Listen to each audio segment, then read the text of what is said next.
नमस्कार, मैं छत्तीसगढ़ अखबार से सुनील कुमार। आज एक बहुत ज़रूरी मुद्दा है जिसको लेकर मैं एक जानकार से बात करने के लिए यहाँ बैठा हूँ। ये मुद्दा है, पूरे देश भर में बहस चल रही है, नई पेंशन स्कीम और पुरानी पेंशन स्कीम।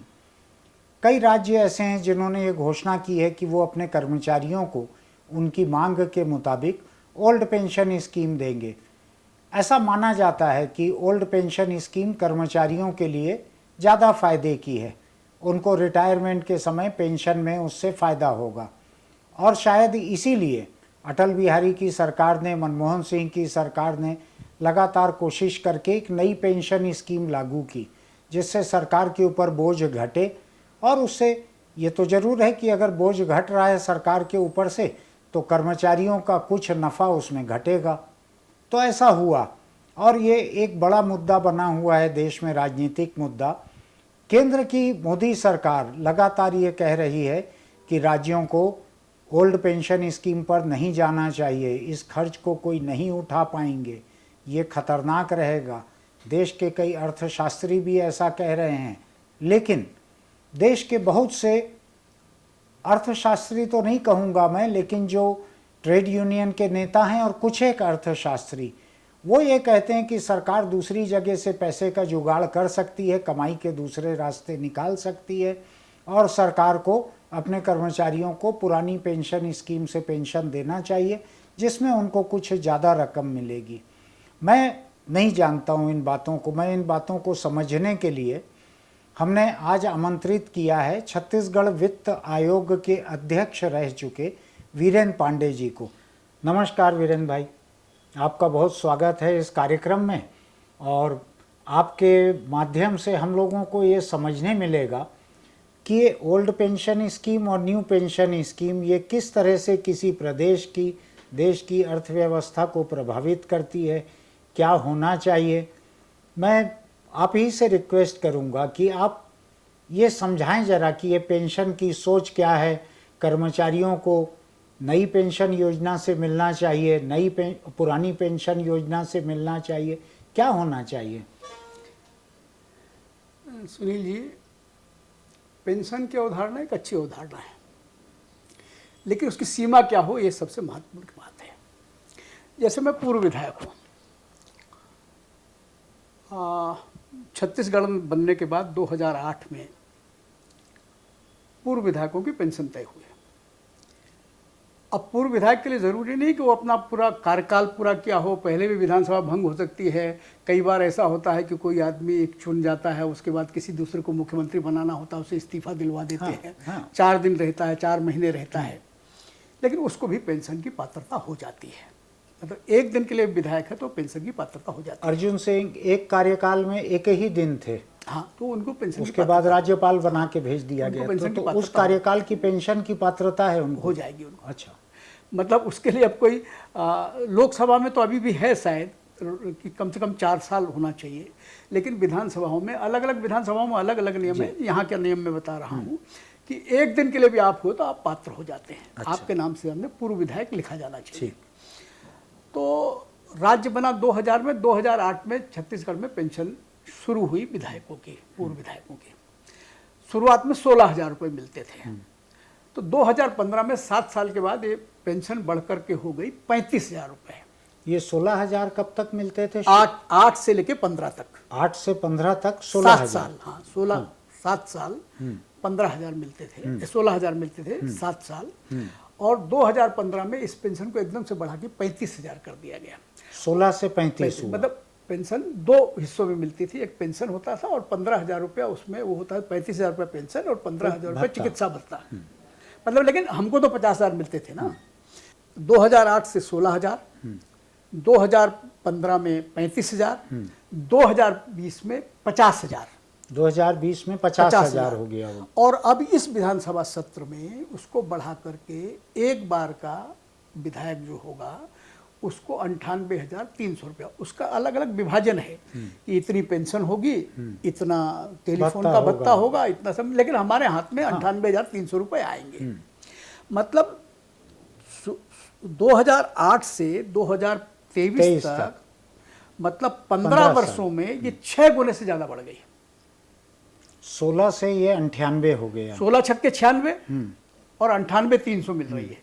और जो एक से अधिक टर्म में रहा, तो जितने साल अधिक रहा, मान लीजिए 98,501 मिलेगी और 10 साल वाले को 5,000 रुपये और बढ़ जाएगा, 1,03,000 हो जाएगा।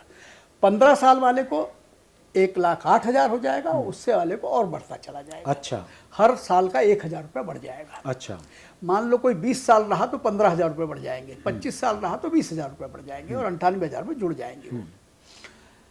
उसी प्रकार ओल्ड पेंशन स्कीम जिसको बोलते हैं, जो 2004 तक चलती थी, 2004 के पहले जितने भर्ती लोगों को आज भी मिल रही है, 2004 में नई पेंशन की वस्तु जो न्यू पेंशन स्कीम का कहा गया उसको। पुरानी पेंशन का मामला ऐसा था कि जो आपकी आखिरी तनख्वाह होगी, इसलिए प्रमोशन का झंझट होता है ना, एक दिन के लिए भी प्रमोशन दे देते हैं। उसका कारण कि उनको ऊपर की सैलरी में, वेतन में आ जाते हैं, तो उसका फायदा उनको पेंशन में मिलता है। और सरकारी कर्मचारियों की पेंशन में एक खास बात यह है कि जैसे जैसे महंगाई बढ़ती है तो महंगाई उसमें जुड़ती चली जाती है, महंगाई भत्ता उस हिसाब से जुड़ता चला जाता है। उनकी पेंशन कम कभी नहीं होती, क्योंकि महंगाई हमेशा बढ़ती रहती है, बढ़ता चला जाता है। तो ये देखने में आया, सबसे पहले ये बात समझ में आई रेलवे से। रेलवे चूंकि 16 लाख लोगों को नियोजन देता है, 16 लाख लोगों को नौकरी देता है, और चूंकि अब स्वास्थ्य की सुविधाएं बढ़ी हैं, इसलिए आपकी औसत उम्र बढ़ने लगी है। औसत उम्र बढ़ने के कारण क्या हुआ, धीरे धीरे पेंशन लेने वाले उनकी तादाद बढ़ती चली गई, क्योंकि वो मरते नहीं थे। और फिर एक और नियम है कि 80 साल का हो गया, 80 साल से ऊपर का हो गया तो उसकी पेंशन और बढ़ जाती है। अच्छा, हाँ, 80 साल तक मान लीजिए आधा मिलता है, 80 साल होंगे तो कुछ पैसा और उसमें बढ़ जाता है। अच्छा, तो आजकल 80 साल से ऊपर वाले बहुत लोग मिलने लगे। तब सरकारों को ये चिंता हुई कि नियमित वेतन से, रेलवे में ऐसा पहली बार अनुभव किया गया कि नियमित वेतन जितना मिलता है पेंशन उससे ज़्यादा होने लगी। ऐसा? हाँ, यानी भूतपूर्व कर्मचारियों को जो तादाद ज़्यादा हो गई, वो पेंशन ज़्यादा हो गई, उसका टोटल वैल्यू ज़्यादा। टोटल वैल्यू मतलब मान लीजिए 1,000 रुपया नियमित कर्मचारी को देना पड़ता, 1,100 रुपया देना पड़ रहा था पेंशन वालों को। तो सरकार को लगा वो तो अब कोई काम नहीं कर रहे हैं, उनको तो पैसा ही देना है, तो आपका संचालन व्यय इसका रेलवे का बढ़ने लगा, वो 97-98% आ गया। तो लगा कि चिंता की बात हो गई, ये तो लॉन्गेविटी ऑफ लाइफ, मतलब जीवन की प्रत्याशा बढ़ने लगी, तो पेंशन का बढ़ने लगेगा तो सरकारों की हालत होने लगी खराब, कि आमदनी का एक निश्चित पता। तो सोचना शुरू हुआ, तो सोचना ये शुरू हुआ कि एक नए पेंशन की स्कीम लाई जाए जिसमें कुछ थोड़ा बहुत पैसा उनको मिले। तो उसके लिए क्या गया, कर्मचारियों को कितनी पेंशन तुमको चाहिए उस हिसाब से आप अपना योगदान देते रहिए, योगदान देते रहिए, सरकार का योगदान नहीं रहेगा उसमें। और ये जो पैसा आएगा जितना, इसको इक्विटी में डाला जाएगा, बांड में डाला जाएगा, और उसमें जैसी आमदनी होगी उस हिसाब से आपको पैसा मिलेगा। वो वेरिएबल रहेगा, कमाई पे डिपेंड करेगा, लेकिन वो बहुत ज़्यादा होता नहीं, आज की तुलना में तो बहुत ही कम है।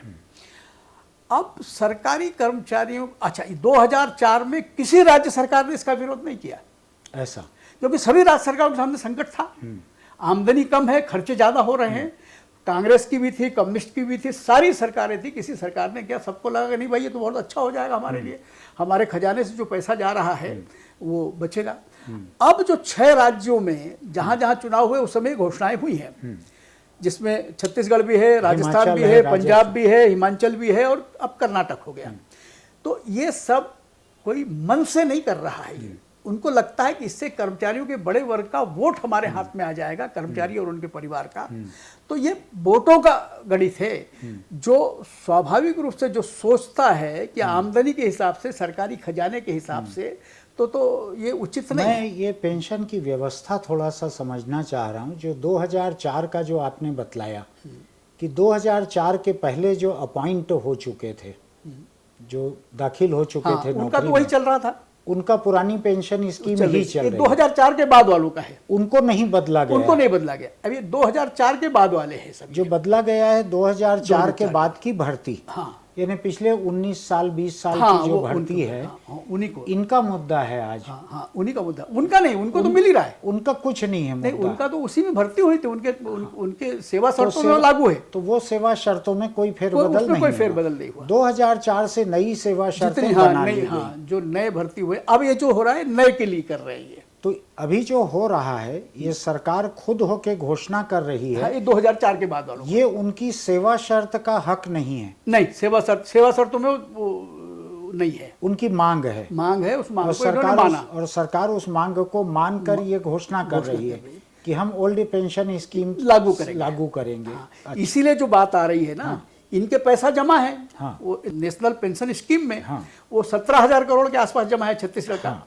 उसी को ये मांग रहे हैं ताकि इतना कम हो जाए। अच्छा, सरकारों को एक और बात लगती है ना कि मैं घोषणा कर रहा हूँ आज, जो 2004 में जो भर्ती हुआ है वो 2004 में भर्ती हुआ 2034 में रिटायर होगा। पैसा उस दिन देना पड़ेगा। आज मैं घोषणा कर रहा हूँ, आज सीधे मेरे ऊपर आज कोई भार नहीं आ रहा है, कोई नहीं आ रहा है। इसलिए बिंदास होकर के उसको करो, क्योंकि वोट मिल रहा है मेरे को इससे। तो ये है उसके पीछे मामला, ज़्यादातर मामला उसका है। मेरा एक कहना है, एक ज़माने में बात ठीक थी, उस समय तनख्वाहें कम होती थी और आदमी बहुत लंबा नहीं जीता था, इसलिए सरकार के ऊपर ज़्यादा बोझ आता नहीं था। तो ये है कि जो हुआ तो उसको पेंशन मिलेगी, उसका बुढ़ापा ठीक से कट जाएगा। बुढ़ापा सबका ठीक से कटना चाहिए। क्या जरूरी है कि जनप्रतिनिधियों का या प्रशासनिक कर्मचारियों का? ये तो कुल मिला के 2% लोग हैं, बिल्कुल 98% लोग तो दूसरे जनता है। इनके पीछे यही तर्क दिया जाता है कि 30 साल सेवा की है। लेकिन साहब, जो आदमी किसानी कर रहा है वो भी तो सेवा कर रहा है। तुम्हारे तो काम के घंटे तय हैं। अब तुम 7 दिन में केवल 5 दिन काम करते हो, 5 दिन काम करके 7 दिन की तनख्वाह लेते हो। और अगर हिसाब लगाएं आप सरकारी कर्मचारी का, तो आपको पता लगेगा कि 7 दिन में 5 दिन शनिवार इतवार की छुट्टी, फिर कोई 15 अगस्त हो जाएगा, 26 जनवरी हो जाएगी, दिवाली हो जाएगा, ईद हो जाएगा, गुरु नानक जयंती हो जाएगी, ये सब हो जाएगा। फिर वैकल्पिक वो जो ऑप्शनल हो जाता है, फिर आपकी वो जो कैजुअल लीव हो जाती है। ये सब मिलाकर आप देखेंगे तो आपको पता लगेगा 180 दिन काम नहीं होता है। नहीं होता है 180 दिन काम। इसके अलावा एक बात और होती है, 180 दिन काम नहीं होता और फिर 3 हफ्ता काम करेगा। 3 हफ्ता काम करेगा मतलब 6 दिन तो उसमें छुट्टी हो जाएगी। तो 6 दिन निकल गया, 15 बचा। 15 में फिर एक आध कोई ना कोई छुट्टी आई जाती है 15 दिन में। तो 14 दिन काम करेगा तो 21 दिन काम उसका माना जाएगा और उसमें 1 दिन का अर्जित अवकाश मिलेगा उसको। अच्छा, मतलब 1 दिन और उसको अतिरिक्त पैसा मिलेगा बिना काम किए हुए। तो इस प्रकार की अनेक सुविधाएं उनको मिली है। लेकिन आम जनता जो मजदूरी कर रहा है, जो खेत में काम के घंटे तय नहीं है, या जो निजी संस्थान में नौकरी कर रहे हैं, निजी संस्थान में नौकरी कर रहे हैं, कपड़े की दुकान लगा रहा है, आप अखबार चला रहे हैं, आपका हाकर जो है, आपका पत्रकार जो है, संवाददाता जो है, सब लोग, मतलब वो 98% लोग पूरे वो किसी न किसी काम में लगे हुए हैं। वो भी कहीं ना कहीं सेवा कर रहे हैं। मैं कहता हूँ अगर कपड़ा दुकान वाला कपड़े की दुकान न लगाए तो आपको कपड़ा खरीदने अहमदाबाद जाना पड़ेगा। वो सेवा कर रहा है ना। पंचर आपका जोड़ रहा है, सेवा कर रहा है ना। तो हर आदमी सेवा कर रहा है और जिसके काम के घंटे तय नहीं है। व्यापारी जो दुकान खोलता है 9 बजे सवेरे खोलता है, 11 बजे रात में बंद करता है, आपके लिए कर रहा है ना। और दूसरी बात ये जो जनप्रतिनिधि है, जैसे मैंने हमारे विधायकों ने आज जो यहाँ बैठे हुए उन्होंने 1 लाख रुपया तय कर लिया, क्योंकि वो जानते हैं वो भी कल पूरे हो जाएंगे। तो अपना इंतजाम किया उन्होंने, कोई उस इंतजाम में हमारा भी इंतजाम हो गया, पहले वालों का भी हो गया। तो आपने अपना इंतजाम किया। और देखिए हर जगह मुझे दिखाई पड़ रहा है, पूरे देश में आज स्थिति ये है कि प्रशासन और शासन का एक गठजोड़ है। क्योंकि खजाने की चाबी और निर्णय का अधिकार तुम्हारे हाथ में है, तो आप पूरे खजाने का मुख अपने लिए तो खोल लेते हैं और इनके लिए खोल लेते हैं। आम जनता के लिए क्या है? 2004 में कुछ लोगों को, सब लोगों को नहीं, 60 साल पूरा करने वाले को 300 रुपये पेंशन मिलती थी। उस दिन तो 300 रुपये की कोई कीमत थी 2004 में। आज 2023 में वो पेंशन बढ़ के 350 रुपया हुई है। 2019 साल में आपने 50 रुपये बढ़ाए, अभी शायद इन्होंने 150 रुपये और बढ़ा करके 500 रुपया। ये कौन से तबके का है? ये किसी भी 60 साल का आदमी हो जाएगा। अच्छा, वृद्धावस्था पेंशन जो आप कह रहे हैं, विधवा पेंशन। तो 2004 में 300 रुपये थी, आज 350 है। और अभी इन्होंने कहा कि हम 500 देंगे, यहाँ पर कहा है। अच्छा, 500 देंगे। मतलब अगर 500 मिलना भी शुरू होगा तो 2004 में जो 300 रुपये मिल रही थी वो 2023 में 500, 2 गुने से कम। और हमारी 2008 से 2030 के बीच 6 गुना से ज्यादा हो गई, 6.5 सवा 6 गुना हो गई।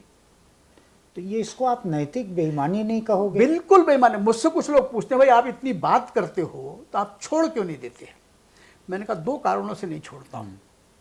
एक तो जनता के बीच में इसकी कोई सराहना नहीं है। मैंने देखा है कुछ लोगों को जिन्होंने छोड़ दिया। मदन तिवारी थे, उन्होंने छोड़ा था, किसी ने उसको कभी दोबारा जिताया नहीं।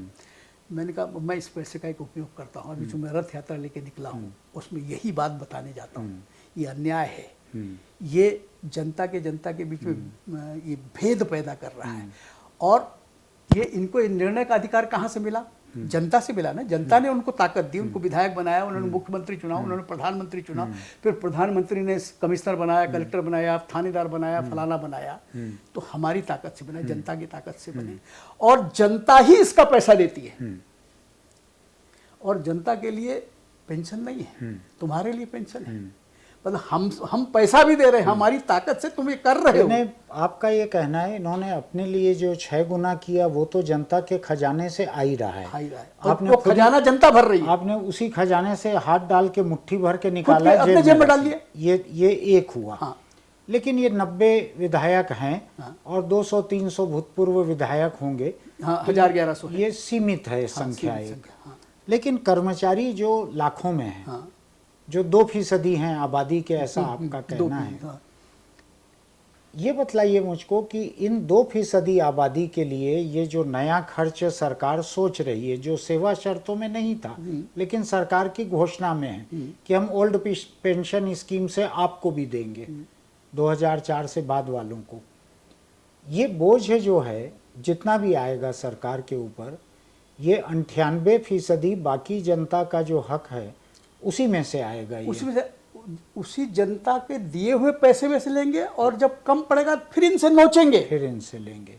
आप देखिए, अब मैं यहाँ पे एक चीज और समझना चाह रहा हूँ। आप वित्त आयोग के अध्यक्ष रहे हैं, आपने बारीकी से देखा होगा जो प्राइवेट सेक्टर में कॉस्ट टू कंपनी कहा जाता है। मैं अगर सरकारी कर्मचारियों के मामले में कॉस्ट टू गवर्नमेंट कहूँ कि एक सरकारी ड्राइवर है या एक सिपाही है, उसकी कितनी लागत सरकार को आती है उसकी सेवाओं की, यानी उसकी सैलरी, उसका मेडिकल ट्रीटमेंट, उसका दिगर मकान भत्ता जो भी है वो, उसके बाद उसकी पेंशन और जो भी पात्रता जिसकी और रहती होगी। आप एक थोड़ा सा अंदाज भर मुझको बतलाइए कि सिमिलर काम करने वाले, कई जगह रहता है ना कि सेम वर्क सेम पे, ऐसी कई जगह बात उठती है, सरकार के भीतर उठती है।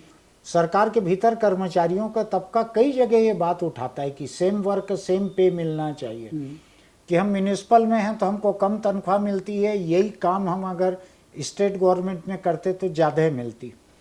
मैं ये समझना चाहता हूँ कि यही सेम वर्क जब प्राइवेट सेक्टर में कोई करता है, आपके यहाँ जो ड्राइवर होगा या मेरे कंपनी में जो ड्राइवर होगा, उसको तनख्वाह यहाँ मिलती होगी 10,000, 11,000। हाँ, और कोई पेंशन नहीं, कुछ 12,000 से ऊपर तो कोई भी नहीं देते प्राइवेट सेक्टर में। उनकी कोई सेवा की कोई गारंटी नहीं रहती, कोई और चीज नहीं रहती, कोई बेनिफिट नहीं, पेंशन नहीं, कुछ छुट्टी भी नहीं, छुट्टी भी नहीं, काम के घंटे तय नहीं। 8 बजे से आके गाड़ी धो और 7 बजे के बाद घर जाओ। कोई बहुत रहम दिल मालिक होगा तो 7 से 10 रात को काम कराएगा तो 100 रुपया 50 रुपया दे देगा अलग से। तो जो cost to company private sector में आता है या cost to owner individual employ में आता है, उसके मुकाबले आपको क्या लगता है कि कॉस्ट टू गवर्नमेंट कितना ज़्यादा होगी सिमिलर वर्क के? मैं आपको एक ही उदाहरण देता हूँ। आप रेलवे का संचालन व्यय देख लीजिए, वो उनकी आमदनी का 97 से 98% है। इसको इस्टेब्लिशमेंट एक्सपेंडिचर बोलेंगे? हाँ, इस्टेब्लिशमेंट एक्सपेंडिचर। तो उनके पास डेवलपमेंट के लिए 2-3% बचता है। हाँ, इससे ज़्यादा नहीं बचता। बाकी उनको इसीलिए तो दर्द है। आप देख रहे हैं पटरियों की मरम्मत नहीं हो रही, दुर्घटनाएं हो रही, इसीलिए हो रही। हाँ, या 3 लाख पोस्ट खाली पड़ी हुई है। हाँ, कि सरकार भर नहीं पा रही क्योंकि पैसा और खर्चा हो जाएगा। उसका कारण ये है, दो कारण है इसके। एक तो सरकार में ईमानदारी नहीं है, ईमानदारी हो जाए तो पैसे हमारे पास हैं। हाँ। और दूसरा एक ईमानदारी नहीं है और दूसरा विलासिता है। हमारे प्रधानमंत्री जी 2 हवाई जहाज खरीदे हैं 1 साल 1.5 साल पहले। एक हवाई जहाज की कीमत है 8,458। हाँ 8,000 करोड़ कुछ ऐसा है। 8,458 करोड़, ऐसे 2 हवाई जहाज खरीदे। मतलब 16,916 रुपए के, 16,000 करोड़। और ये अमेरिका के एयरफोर्स 1 की तरह है। हाँ, राष्ट्रपति का जो खास विमान है वैसा। मतलब वो 17,000 किलोमीटर एक बार में चल सकता है, हवा में वो ईंधन ले सकता है, उसमें एंटी मिसाइल गन लगी हुई है, वो पूरी दुनिया में बात कर सकते हैं। कोई ज़रूरत नहीं है। अमेरिका करता है तो आपसे 15 गुना ज़्यादा बड़ी अर्थव्यवस्था है। खासकर फकीर जो है उसको तो जरूरत नहीं रहना चाहिए। हाँ, मुझे अच्छी तरीके से याद है 60 के दशक में हो ची मिन्ह भारत आए थे, राष्ट्रपति हो गए थे वियतनाम के। उनकी पेंट 3-4 जगह से रफू की हुई थी। ऐसा लोगों ने पूछा, हाँ मिस्टर प्रेसिडेंट आपने कैसी पेंट पहनी हुई है? हाँ। उसने कहा मेरा देश मेरे लिए इतना ही कर सकता है। आज चीन से जितनी फैक्ट्रियां निकल कर आ रही हैं 80%, 50% वहाँ जा रही, भारत नहीं आ रही। वियतनाम जा रही है। वियतनाम जा रही है। वियतनाम जा रही, भारत नहीं आ रही है। यहाँ इंडिया में कपड़े मिल रहे हैं, मेड इन वियतनाम लेबल लगा है, भले अमेरिकन कंपनी के हैं। तो वो जो ऐसा देश, जिस देश में बैरिस्टर महात्मा गांधी ने घूम करके देखा कि मेरे देश के लोगों के पास कपड़े, तो उन्होंने कहा जब तक इनके पास कपड़े नहीं होंगे मैं कपड़ा नहीं पहनूंगा, तब देश चलता है। 467 करोड़ का नया बंगला बन रहा है। हाँ। प्रधानमंत्री हाँ। का छत्तीसगढ़ के मुख्यमंत्री का बंगला 12 एकड़ में 200 करोड़ से बन रहा है। ये पिछले मुख्यमंत्री रमन सिंह के समय से चालू हो गया था। हाँ, उस समय से चालू हो गया था। तो इन्होंने बड़ी उसमें वो की है, किफायत की है। 16 एकड़ में बन रहा था तो उसको नहीं, 12 एकड़ में बन रहा था तो 8 कुछ किया है, कम किया है। जैसे एक दिन इन्होंने जब मुख्यमंत्री बन के ही शपथ ली इन्होंने, तो उन्होंने कहा कि मैं अपने काफिले में से गाड़ियाँ कम, 2 गाड़ियाँ कम कर, तो 4 गाड़ी कम की। तो मैंने उसी समय लिखा कि आप 4 गाड़ी कम मत कीजिए, 4 गाड़ी में चलिए रखिए। और मैं 2 बार गिन चुका हूँ, उसके बाद गाड़ियों की संख्या बढ़ गई है, 14 हो गई है। ऐसा मैं गिना हूँ। मैं इन बातों को जरा बारीकी से देखता हूँ कि मैं ये चाहता हूँ कि आप अगर जनता ने आपको सेवा के लिए चुना, आम आदमी का मुख्यमंत्री जो है उसने सरकारी मकान में 47 करोड़ रिपेयरिंग और सजावट में खर्च कर दिया। 49 करोड़ रुपया।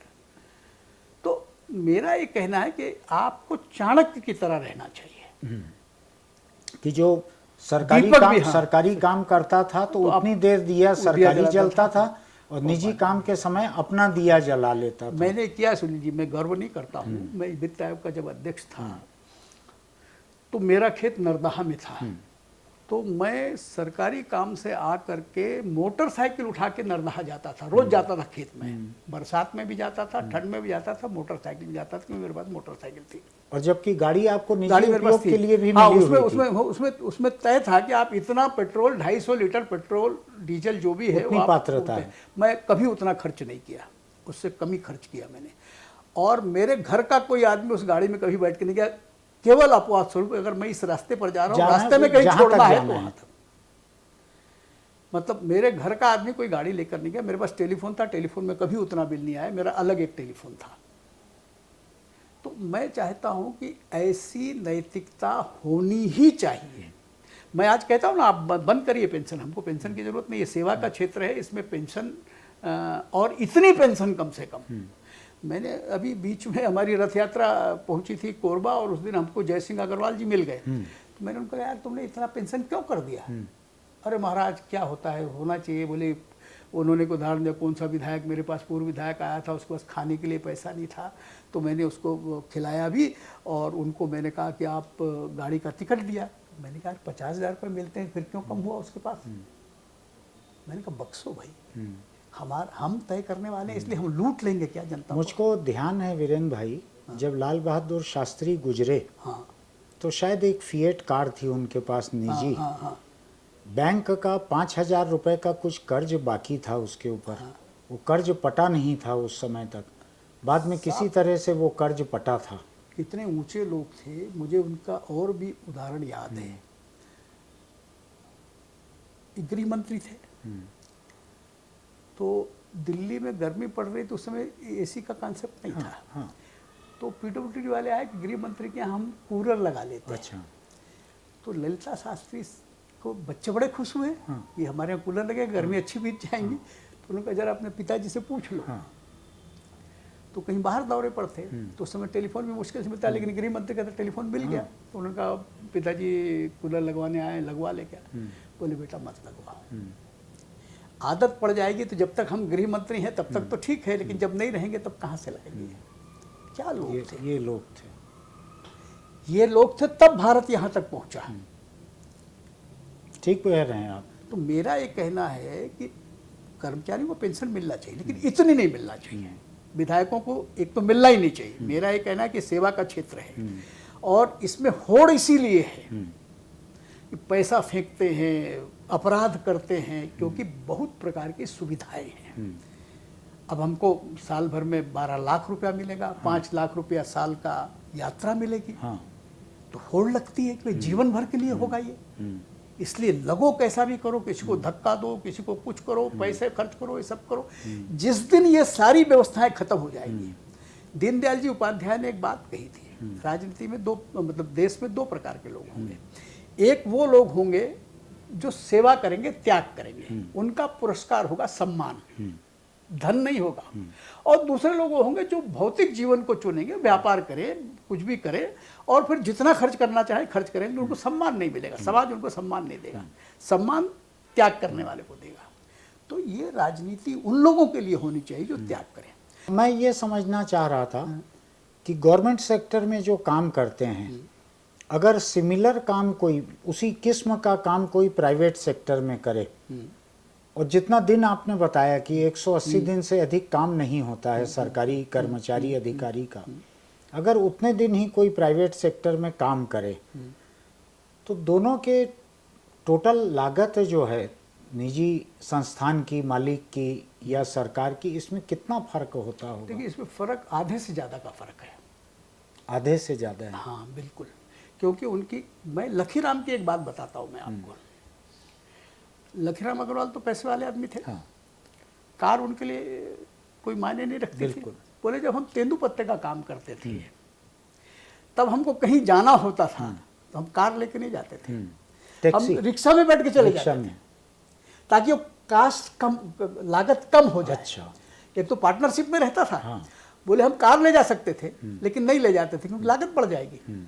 तो ये जो प्राइवेट आदमी होता है, इन सब बातों को देखो, प्रतिस्पर्धा भी है। सरकार में तो कोई प्रतिस्पर्धा नहीं है, वहाँ प्रतिस्पर्धा भी है उसी प्रकार का व्यापार करने वालों के साथ। इसलिए आपको एक आदमी के 1-1 मिनट का अधिकतम लाभ लेना है। बिल्कुल।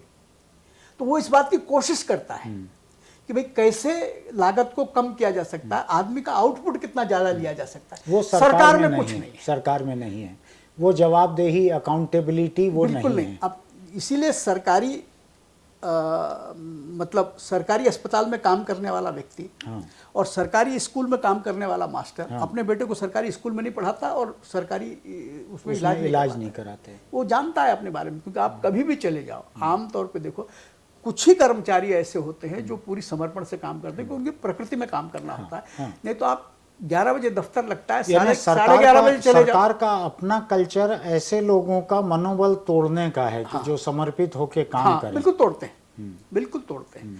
आप देखिए 11:30 बजे किसी दफ्तर में चले जाओ, बाबू कहाँ, बोले चाय पीने गया है, लेकिन चाय पीने की उसको छुट्टी मिलती है या खाने की छुट्टी मिलती है, लेकिन आप चले जाइए आपको कोई मिलता नहीं। तो अब मुझको ये बतलाइए वीरेंद्र भाई कि ये ओल्ड पेंशन स्कीम जिन्होंने लागू करने की घोषणा की है, जिसमें छत्तीसगढ़ भी है, 5-6 राज्य हो गए, खासकर कांग्रेस के सभी राज्य हो गए और पंजाब हो गया। पंजाब हो गया है तो अब आम आदमी पार्टी जहाँ जहाँ लड़ेगी उसकी मजबूरी रहेगी, कांग्रेस जहाँ लड़ेगी इसकी मजबूरी रहेगी। इन राज्यों की अर्थव्यवस्था कहाँ पहुँचेगी इससे, इसके बोझ से? अभी भी आप देखिए, जब रमन सिंह ने छोड़ा 15 साल के बाद, तो छत्तीसगढ़ पर कर्जा था 41,696 करोड़ का। अच्छा। आज वो कर्जा बढ़ के हो गया 1,05,000 करोड़ रुपया। अच्छा। केवल 4.5-5 सालों में। तो आप इसी से समझ लीजिए, अभी पेंशन देना शुरू नहीं हुआ है। पेंशन देना शुरू होगा थोड़ी देर बाद, थोड़ा थोड़ा देना शुरू हुआ है अभी, बड़ा चंक आएगा थोड़ा 2-4 साल के बाद, तब बहुत हालत खराब होगी। आज 7,111 करोड़ रुपया हम ब्याज भरते हैं हर साल। छत्तीसगढ़ में। ये आपको इतने आंकड़े याद कैसे रहते हैं? अब वो आता है, एक तो इनका जो बजट का वो आ जाता है, उसमें से उसको आता देखते है। हैं आप। और मुझे याद रहता है थोड़ा सा। तो ये हालांकि ये बार बार कह रहे हैं कि हमको 80,000 करोड़ देना है और हमारी तो इससे ज़्यादा भी हम ले सकते हैं। मैंने कहा ले तो सकते हो तुम ज़्यादा, क्योंकि जब तक तुम्हारी आमदनी है, तुम्हारे पास बैलाडीला का पहाड़ खड़ा हुआ है ना, तो उसमें तो इतना लोहा है, इतना पैसा है, तुम्हारे पास टीन है, हिंदुस्तान में कहीं नहीं है। लेकिन एक राज्य के देखा देखी दूसरे राज्य पे भी दबाव पड़ेगा लोगों पड़ता ही का। है। और फिर मैंने आपको बताया ना, ये नौकरशाही के बल पर ही सत्तारूढ़ दल अपना राजनीतिक हित भी साधता है। एक बात मुझको समझाइए वीरेंद्र भाई, ये जो जितनी पेंशन की बात हो रही है, 2% सरकारी कर्मचारी हैं आबादी में। इन 2% में से भी 2004 के पहले वाले भी शामिल हैं। हाँ, तो 2% से कम है जिनको एक्स्ट्रा बेनिफिट मिलेगा। 98% जनता जिसके हिस्से में से कट के ये जाएगा, क्या वो नाराज नहीं होगी? सरकारी कर्मचारियों को आप छुट्टी भी बढ़ा दिए, अब उनको आप पेंशन भी बढ़ा दे रहे हो। क्योंकि ये छुट्टी भी मुझको ध्यान है, साल 1.5 साल 2 साल से ही हाँ, 26 छुट्टियां साल की ये बढ़ी हैं। सैटरडे की, शनिवार की 2 छुट्टियां पहले रहती थी, 2 और हो गई, अब हर शनिवार छुट्टी हो गई। तो ये पिछले साल 2 साल में ही ये 2 छुट्टियां बढ़ी पिछले साल हैं। से शुरू हुई है। तो सरकारी कर्मचारियों की, अमले की, सरकारी दफ्तर की उत्पादकता को लेकर, उपलब्धता को लेकर लोग वैसे ही निराश रहते थे, नाराज रहते थे। तो जिस चुनावी फायदे की बात सरकार सोच के ऐसा कर रही है कि ये 2% लोगों का फायदा मिलेगा, क्या 98% लोगों की नाराजगी भी नहीं मिलेगी? देखिए क्या होता है, ये जो राजनीतिक दल के लोग हैं ना, बहुत होशियार हैं। आप देखिए अभी इन्होंने क्या कर दिया।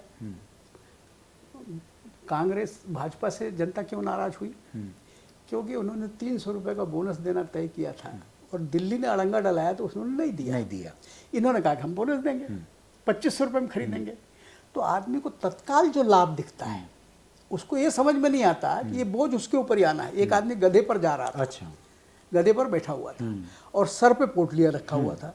लोगों ने कहा साले गधे पर बैठा हुआ है तो पोटली भी गधे में रख ले। अरे यार पूरा बोझ गधे पर नहीं लाऊंगा। उसको नहीं मालूम कि ये बोझ गधे पर ही जा रहा है। हाँ।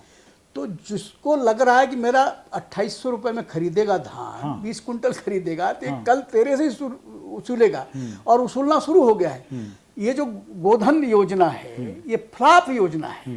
गोबर को खाली सुखा करके पीस देते हैं। 2 रुपए का गोबर वो 3 रुपए में पड़ जाता है, इनको 4 रुपए में पड़ जाता है। 10 रुपए में किसान को टिका रहे हैं जबरदस्ती, जिसका कोई मतलब नहीं खेत में डालने का। आप किसान हैं इसलिए आपको पता है? मुझे पता है, हाँ, मैं इनका सब देख के भी आया जी। और साहब ये इसमें पैसा नाली में डाला जा रहा है, लेकिन कुछ लोगों को लाभ हो रहा है उसमें। फिर इन्होंने क्या किया कि सबको देंगे हम पैसा 7,000 रुपया साल में। हाँ। मेरे ख्याल से मेरा ये कहना है, जैसे पूरे अंतर्राष्ट्रीय स्तर पर न्यूनतम आय योजना की बात होती है, ये न्यूनतम आय योजना की आज जरूरत है, लेकिन वो जरूरत कैसे पूरी करेंगे आप? जो बड़े लोगों का आप उनको छूट दे रहे हैं, जैसे दिल्ली के स्तर पर हर साल 10 लाख 11 लाख करोड़ रुपया बड़े लोगों का माफ हो जाता है। आज की हालत में पहले कारपोरेट टैक्स मालूम है आपको 30% था जी। उसको घटा के 25 किया, हाँ। फिर 22.5 किया, अभी नई कंपनी को 15 किया। अब क्या हो रहा है, अब हम और आप ज्यादा टैक्स दे रहे हैं बड़े आदमी की बनिस्बत। अडानी टैक्स नहीं देता। ये अमेरिका में ये व्यवस्था लंबे समय से चल रही है। अब डेमोक्रेटिक गवर्नमेंट जो है वहाँ की थोड़ा सा इसको बदलना चाह रही है, लेकिन तो इसका विरोध बहुत हो रहा है। तो ये स्थितियां भारत में भी, विषमता इतनी तेजी से बढ़ी है कि आप इसको रोक नहीं पाएंगे ज्यादा से। यानी अरबपति के पांव के नीचे कंकड़ ना आ जाए, इसलिए गरीबों को बिछा दो, उसके ऊपर पैर रख के चले। वो भाई ये बड़े गर्व से कहते हैं ना 80 करोड़ लोगों को मुफ्त भोजन दे रहे। अरे भैया ये शर्म की बात है, गर्व की बात नहीं है कि 80 करोड़ लोग आप ऐसे हैं जो अपनी मेहनत से अपना भोजन भी नहीं जुटा पा रहे हैं। तो शर्म की बात है, इस व्यवस्था की शर्म की बात है।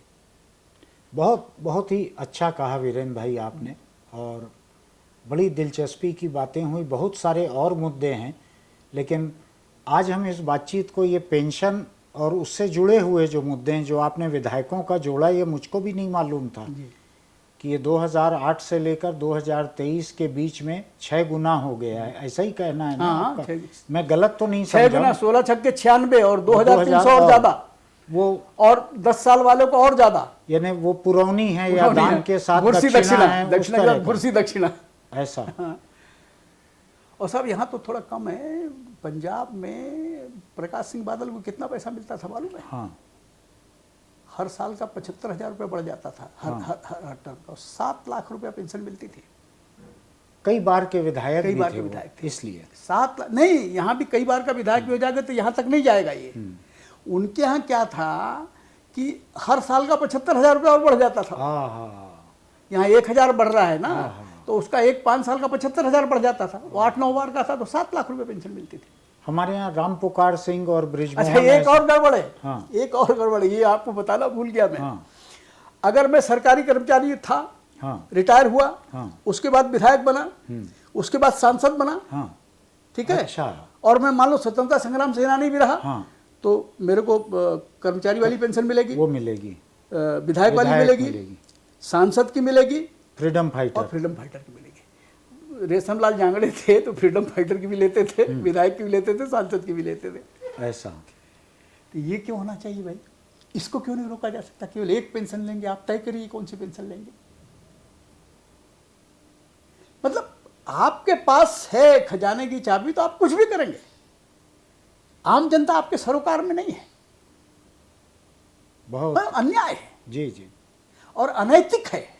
आप जिनके परिवार में आमदनी नहीं होती, बाप और माँ को लात मार के बाहर कर देते हैं, बेचारे घूमते। अच्छा, ये हमारी पेंशन 30 तारीख को अगर इतवार रहता तो 29 को आ जाती है। उनकी 5-5 महीने नहीं मिलती। नहीं मिलती। अभी हम मुझको ध्यान है, हाँ, म्यूनिसिपल के ऑफिस में जाके बैठे रहते थे बूढ़े, जो चल के पहुंच नहीं सकते वहां। 500 रुपये, आजकल 10 रुपया भीख नहीं लेता साहब कोई। ये अन्याय दिखता नहीं है क्या?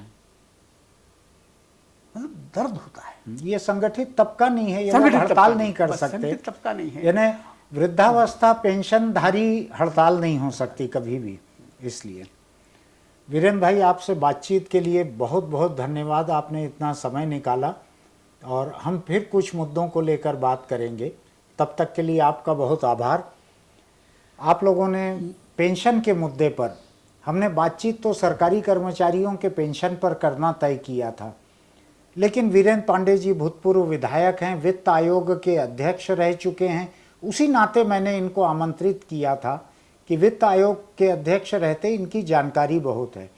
इनको आंकड़े जितने याद हैं कि कितने हजार, कितने 100, कितने और करोड़, किसका कितने का प्लेन, कितने का बंगला, कितने का क्या, तो वो देखकर मैं थोड़ा दंग भी हूँ। मुझको 2-3 आंकड़े भी अगर जोड़ना रहता है तो कैलकुलेटर लगता है। खैर, आपका धन्यवाद जो आपने इतनी देर सुना।